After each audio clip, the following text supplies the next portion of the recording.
तुम्ही जीवनात जिंकणार किंवा नाही जिंकणार हे सगळं तुमच्या निर्णयांवर असतं. फक्त हा जो इमोशनल इंटेलिजन्स किंवा भावनिक हुशारी म्हटलं, हा प्रत्येकाला वाढवता येते, याच्याशी वयाचा काहीही संबंध नाहीये.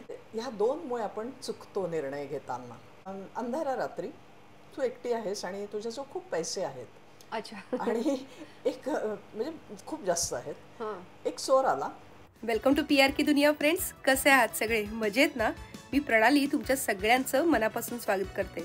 तुम्हाला माहीत आहेच, आपण डॉक्टर तिजारे मॅडमना भेटतोय आणि त्यांच्याशी खूप महत्त्वाच्या गोष्टीवर चर्चा सुद्धा करतोय. की निर्णय म्हणजे डिसिजन मेकिंग हे कसं राईट करायचं, म्हणजे ते असं डिसिजन असतं की आपण प्रॉपर घेतलं तर आपलं लाईफ त्यानुसार घडत असतं, चेंज होऊ शकतं. येस.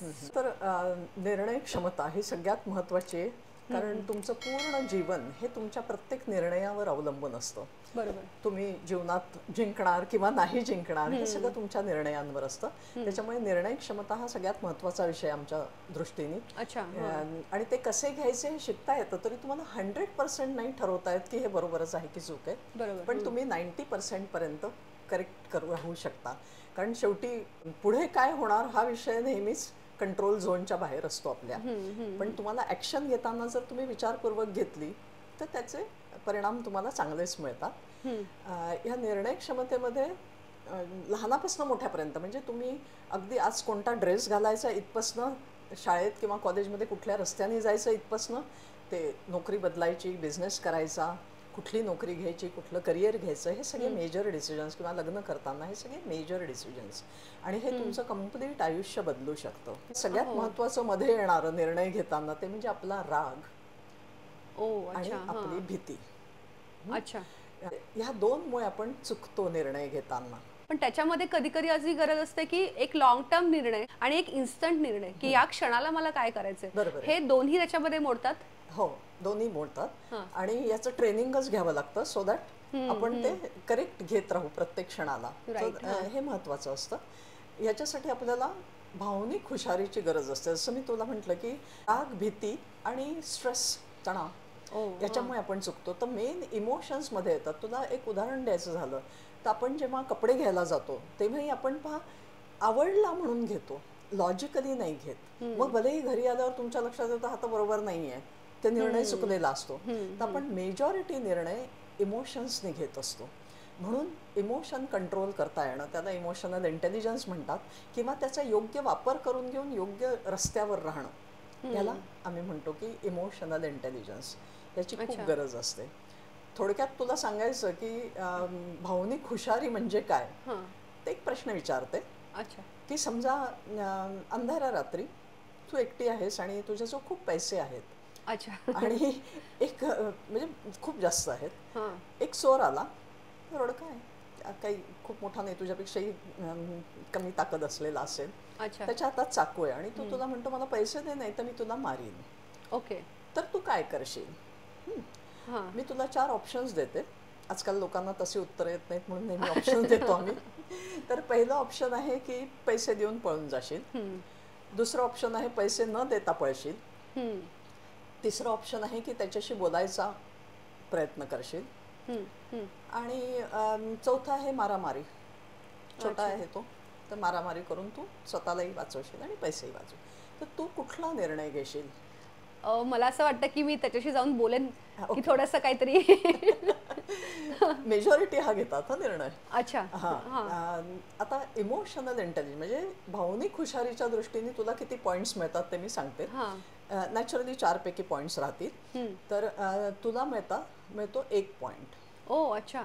म्हणजे माझं चुकलंय थोडक्यात निर्णय. चुकला. ओके. कदाचित 1 पॉइंट एवढ्यासाठी की कदाचित चुकलाय. तर याचं कारण असं की पहिला निर्णय, जसं तुम्ही पैसे दिले आणि पळून गेला तर तुमचा जीव वाचू शकतोय. बरोबर.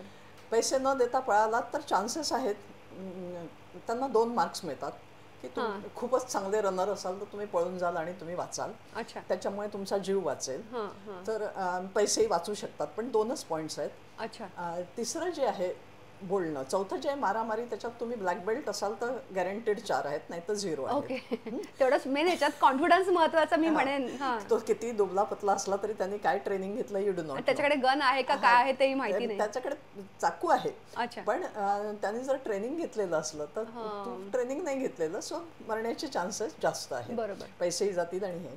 आता त्याच्याशी बोलणं याच्यात काय रॉंग आहे, कारण मेजॉरिटी हे ऑप्शन घेतात. हा जो चोर आहे हा भीतीच्या अंमलाखाली असतो, त्याला माहिती आहे हे चूक आहे, तर तुझ्याशी बोलण्याच्या मूडमध्ये तो नाहीये, तर तो भीतीमुळे तुला मारू शकतो की अरे बापरे ही आता काय करतेय. ओके, जसं तुला वाटतंय की थोडा वेळ काढला तर दुसरं कोणी येईल, तसं त्यालाही माहिती आहे, तर तो वेळ काढायला तयार नसतो. तर असं इमोशनल इंटेलिजन्समध्ये तुम्हाला विचारपूर्वक प्रत्येक निर्णय, कारण तो कुठेही नेऊ शकतो, तुमचा जीवनाची दिशा तो कुठेही वळवू शकतो. बरोबर. म्हणून विचारपूर्वक. तर हा जो इमोशनल इंटेलिजन्स किंवा भावनिक हुशारी म्हटलं, हा प्रत्येकाला वाढवता येते, याच्याशी वयाचा काहीही संबंध नाहीये. तुम्ही अगदी 100 वर्षापर्यंत स्वतःला ट्रेनिंग देऊ शकता आणि याच्यात बाहेर येऊ शकता. दिस इज द बेस्ट एक्झाम्पल तुम्ही दिलेलं. मी म्हणेन की हे प्रत्येकाच्या लाईफ मध्ये असे छोटे छोटे, आणि ह्याच्यासाठी मी म्हटलं की इन्स्टंट रिॲक्शन तुम्ही काय, त्याला ट्रेनिंग घ्यावं लागतं. अच्छा, ओके. आधीच जर स्वतःला ट्रेनिंग दिलं की इमोशनली नाही घेणार मी निर्णय, विचारपूर्वकच घेईन कुठलाही निर्णय. तर बरेच स्टुडंट्स मला विचारतात, मॅडम मग याच्यात वेळ किती जातो, तुम्हाला तर इन्स्टंट घ्यायचं आहे. तर हळूहळू ट्रेनिंग दिलं. जसं जर मी कराटेचं ट्रेनिंग घेतलं असतं तर मला विचारही नाही करावा लागणार, मी त्या मुलाला लगेच हरवलं असतं. बरोबर. तसंच तुम्ही जेव्हा माइंड ट्रेनिंग देता तेव्हा हळूहळू तुमचे योग्यच निर्णय व्हायला लागतात. तुम्हाला कळतं ही सिच्युएशन तुमची नाहीये, तर तुम्ही इगोच्या मध्ये पडत नाही, पळून जाता त्याला पैसे देऊन, चल बाबा आता तुझी वेळ, नंतर पाहिजे. ओके. सो माघारी येणं हे हार नाहीये, हे आपल्याला कळत नाही. की तुम्ही नंतर जिंकू शकता ना. तुम्ही खूप मोठी उडी मारायची असली तरी लोक आधी मागे जातात आणि मग येतात. हा जो आपल्या इगोमुळे असतो आपल्याला विचार की माघारी येणं म्हणजे चुकला निर्णय, असं नसतं. काही वेळेला माघार घ्यावी लागते. सो निर्णय क्षमतेमध्ये आम्ही पहिलं शिकवतो की माघार घ्यायला लागली म्हणून हार आहे असं समजू नका. योग्य वेळेला तुमचं जर असेल तेच फील्ड तर पुढे घुसा ना तुम्ही. बरोबर. फ्रेंड्स, कसा वाटला व्हिडिओ मला नक्की कमेंट करून सांगा. आणि तुमचे जर काही प्रश्न असतील तर ते सुद्धा बिनधास्त विचारा. मॅडमचा व्हॉट्सअप नंबर दिला आहेच, त्यांना मेसेज करू शकता तुम्ही अर्थात. आणि आपलं चॅनल लाईक करा, शेअर करा आणि सबस्क्राईबसुद्धा करा. असेच छान छान व्हिडिओ घेऊन आम्ही तुमच्यासोबत असूच.